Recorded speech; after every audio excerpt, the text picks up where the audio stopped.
आता बघूयात मराठा आरक्षणाबद्दलच्या टॉप 9 बातम्या। 288 पाडायचे की लढवायचे, बैठकीत ठरवणार जरांगेंचा इशारा, तर कृती करेपर्यंत एखाद्याच्या बोलण्यात तथ्य नाही, जरांगेंच्या आव्हानावर पंकजा मुंडेंचं उत्तर। महाराष्ट्रातही मणिपूर सारखं काहीतरी घडण्याची चिंता वाटायला लागली, मणिपूरच्या मुद्द्यावरून शरद पवारांचं मोठं विधान।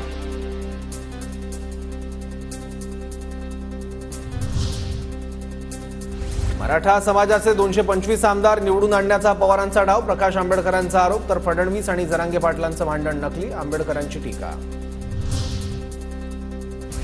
मराठा आरक्षणाच्या मुद्द्यात फडणवीसांवर विनाकारण ओढलं जात आहे हे प्रकाश आंबेडकर यांनाही माहिती, पण आंबेडकरांना राजकारणासाठी काही गोष्टी बोलाव्या लागतात, बावनकुळेंचा आंबेडकरांना टोला। प्रकाश आंबेडकरांचे आरोप मला धक्का देणारे, त्यावर माझा विश्वासच बसत नाही, मनोज जरांगेंचं वंचितच्या नेत्यांना प्रत्युत्तर।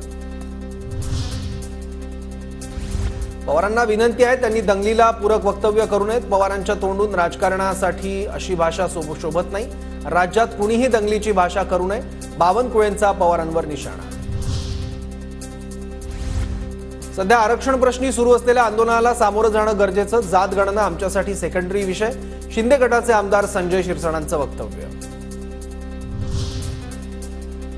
शरद पवार देशातील सर्वाधिक अनुभवी नेते, त्यांनी आरक्षणाबाबत भूमिका मांडावी, त्यांची भूमिका पूर्वीप्रमाणेच आहे की नवीन काही आहे त्यांनी सांगावं, पंकजा मुंडेंचं आव्हान। महाराष्ट्र आणि मणिपूरची पूरस्थिती वेगळी, महाराष्ट्र पुरोगामी राज्य, त्यामुळे तशी स्थिती महाराष्ट्रामध्ये येईल असं वाटत नाही, बच्चू कडूंची पवारांच्या विधानावर प्रतिक्रिया।